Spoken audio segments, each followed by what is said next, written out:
कभी सोचा है कि क्या ऐसा हो सकता है कि हमारे साथ ही हमारी ही दुनिया में एक पूरी की पूरी अनदेखी सभ्यता रहती हो, एक ऐसी कौम जो धुएं के बिना वाली आग से बनी है और जो हमारे इतिहास के हर पल की गवाह रही है।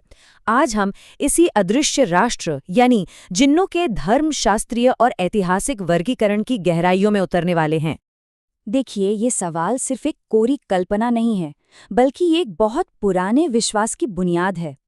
ये एक ऐसे पैरेलल सोसाइटी का आइडिया है जो हमारी ही दुनिया में बसता तो है, लेकिन हमारी इंद्रियों की पहुंच से कह सकते हैं कि परे है।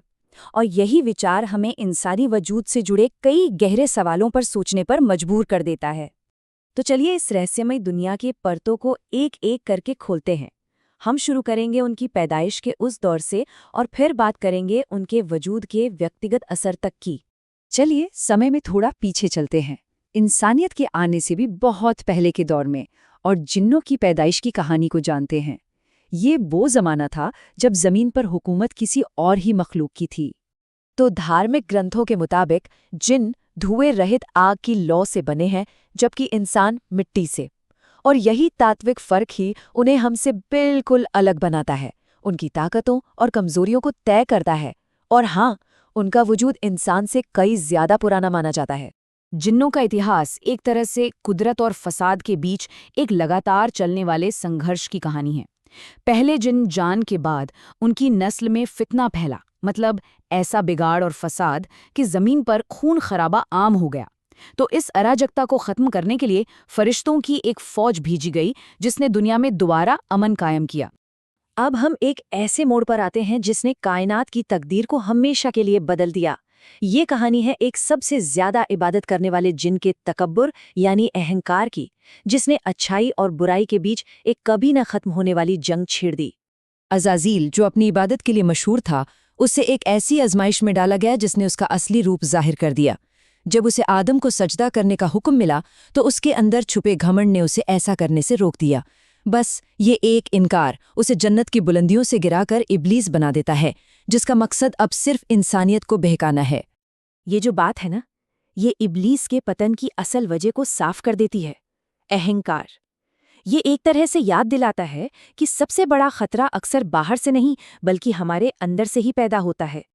देखिए, जैसे इंसानों में कई कौमें और कबीले होते हैं, ठीक वैसे ही जिन भी एक बहुत ही कॉम्प्लेक्स समाज हैं। कोई एक तरह का जिन नहीं होता, बल्कि उनकी अपनी अलग अलग किस्में होती हैं। तो आइए उनके कुछ सबसे मशहूर प्रकारों को जानते हैं। हमारी पहली कैटेगरी उन जिन्नों पर है जो धोखे और वहम के माहिर हैं। ये अपनी ताकतों का इस्तेमाल इंसानी जहन को गुमराह करने और कभी-कभी तो नुकसान पहुंचाने के लिए भी करते हैं। जरा सोच कर देखिए, कोई बिल्कुल अकेला है और अचानक उसे अपने किसी बेहद करीबी की आवाज़ सुनाई दे, लेकिन जब वो पलट कर देखता है तो वहाँ कोई भी नहीं होता। ये हातिफ की चाल हो सकती है। ये वो जिन है जो अकेलेपन और डर का फायदा उठाकर किसी को भी मनोवैज्ञानिक तौर पर कमजोर कर देता है। सिलौत एक खतरनाक शिकारी है जो अपनी खूबसूरती को एक हथियार की तरह इस्तेमाल करती है। वो एक हसीन औरत का रूप धरकर इंसानों को अपने जाल में फंसाती है, और जब वो काबू में आ जाते हैं तब वो अपना असली जानलेवा रूप दिखाती है। अब हम जिन्नों की दुनिया के और भी गहरे और खतरनाक हिस्से में कदम रख रहे हैं। ये उन जिन्नों की कैटेगरी है जिनके जिस्मानी रूप और शिकारी बर्ताव दोनों ही बेहद खौफनाक हैं। घुल मौत और मुर्दों की बेहुरमती की अलामत है। ये वीरान कब्रिस्तानों में बसता है और कब्रों से लाशें निकालकर खाता है। कहा जाता है कि रात के अंधेरे में अकेले सफर करने वालों को इससे खास तौर पर होशियार रहना चाहिए, क्योंकि ये भेस बदलकर उन्हें अपने जाल में फंसा सकता है। नसनास की बनावट कुदरत के कानूनों के खिलाफ है। एक सिलट और इंसान के मेल से पैदा हुआ ये वजूद ऐसा लगता है जैसे किसी इंसान को बीच से आधा काट दिया गया हो। अपनी इस अजीब बनावट के बावजूद ये अविश्वसनीय रूप से तेज और जानलेवा शिकारी होता है। और अब हम जिन समाज के सबसे ताकतवर और असरदार तबके से मिलते हैं। ये वो जिन हैं जिनका इतिहास और धर्मशास्त्रों में एक खास मुकाम है। इन्हीं जिन्नों की दुनिया के शहंशाह भी कहा जा सकता है। मारिद और इफरीत ये जिन्नों के हायरार्की में सबसे ऊपर आते हैं। मारिद अपनी पुरानी उम्र, अपने तकब्बुर और जादुई शक्तियों के लिए जाने जाते हैं, जबकि इफ़रीत अपनी ज़बरदस्त जिस्मानी ताकत और रफ्तार के लिए मशहूर हैं। धार्मिक रिवायतों के मुताबिक हज़रत सुलेमान ने इफ़रीतों की ताकत का इस्तेमाल करके ही अपना अजीम महल बनवाया था। अच्छा, अब तक हमने जिन्नों की पूरी आबादी की बात की। अब हम अपना ध्यान उस एक पर लाते हैं जो माना जाता है कि हम में से हर एक के साथ जुड़ा हुआ है। एक ऐसा साथी जो पैदाइश से लेकर मौत तक साथ रहता है। करीन मतलब एक रूहानी हमशक्ल, एक ऐसा जिन जो हर ख्याल, हर एहसास और हर काम का गवाह है। वो ना सिर्फ देखने में एक जैसा है, बल्कि उसकी आवाज़ भी हूबहू वैसी ही होती है। वो जिंदगी का एक अनदेखा साथी है।